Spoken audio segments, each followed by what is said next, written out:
Greetings, Israel. This is another Tale Nugget. This is a reading of Ezekiel chapter 36 in the CEV version. I titled it A Promise to the House of Israel, just to re-encourage and reaffirm the Father's promise to the house of Israel. So let's begin. Ezekiel chapter 36, CEV version. The Lord said, Ezekiel, son of man, tell the mountains of Israel that I, the Lord God, am saying, your enemies sneered and said that your mountains belong to them. They ruined and crushed you from every side, and foreign nations captured and made fun of you. So all you mountains and hills, streams and valleys, listen to what I will do. Your towns may now lie in ruins, and nations may laugh and insult you. But in my fierce anger, I will turn against those nations, and especially the Edomites, because they laughed at you the loudest and took over your pasture land. You have suffered long enough, and I, the Lord God, am very angry. Nations have insulted you, so I will now insult and disgrace them. That is my solemn promise.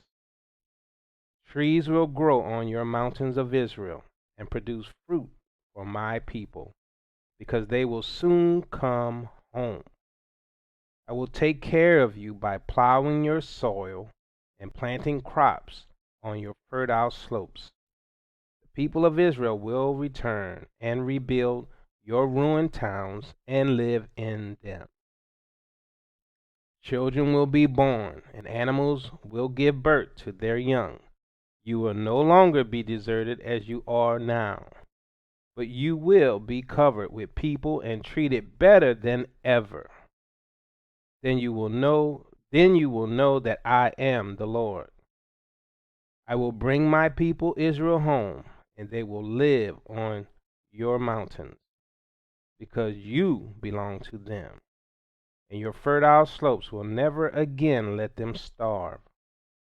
It's true that you have been accused of not producing enough food and of letting your people starve. But I, the Lord, promise that you won't hear other nations laugh and sneer at you ever again. From now on, you will always produce plenty of food for your people. I, the Lord God, have spoken. The Lord said, Ezekiel, son of man, when the people of Israel were living in their own country, they made the land unclean by the way they behaved, just as a woman's monthly period makes her unclean.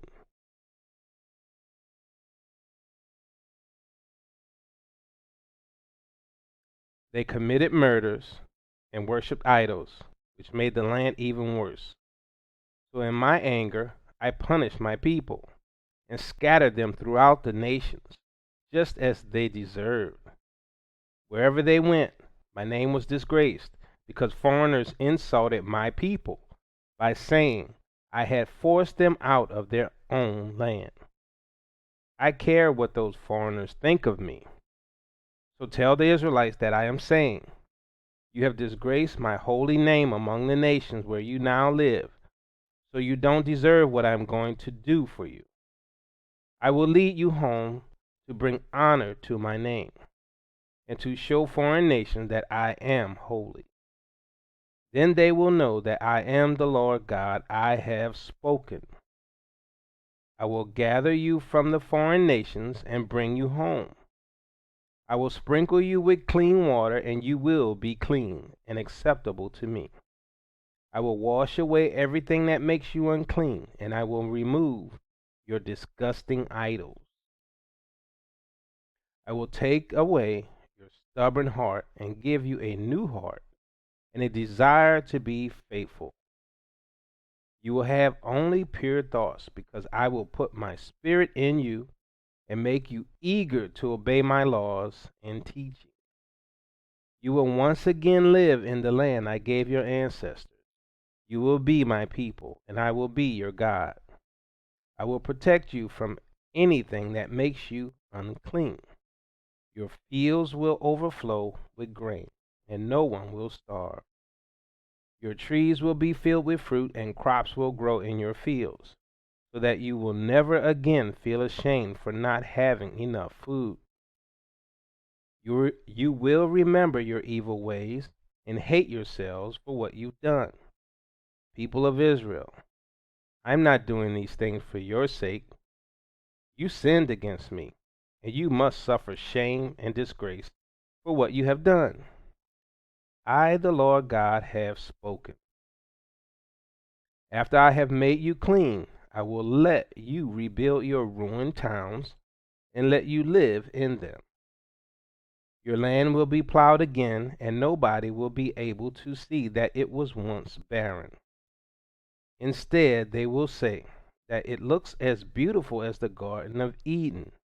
They won't see towns lying in ruins, but they will see your strong cities filled with people.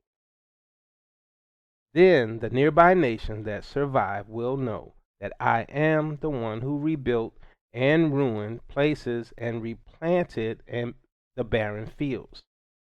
I, the Lord, make this promise. I will once again answer your prayers, and I will let your nation grow until you are like a large flock of sheep. The towns that now lie in ruins will be filled with people, just as Jerusalem was once filled with sheep, to be offered as sacrifices during a festival. Then you will know that I am the Lord. This is the theme through almost all the prophets. This last exile of Israel and the regathering is the biggest prophecy all throughout the Old Testament and even hidden in the New Testament. Be encouraged, Israel. Salamah.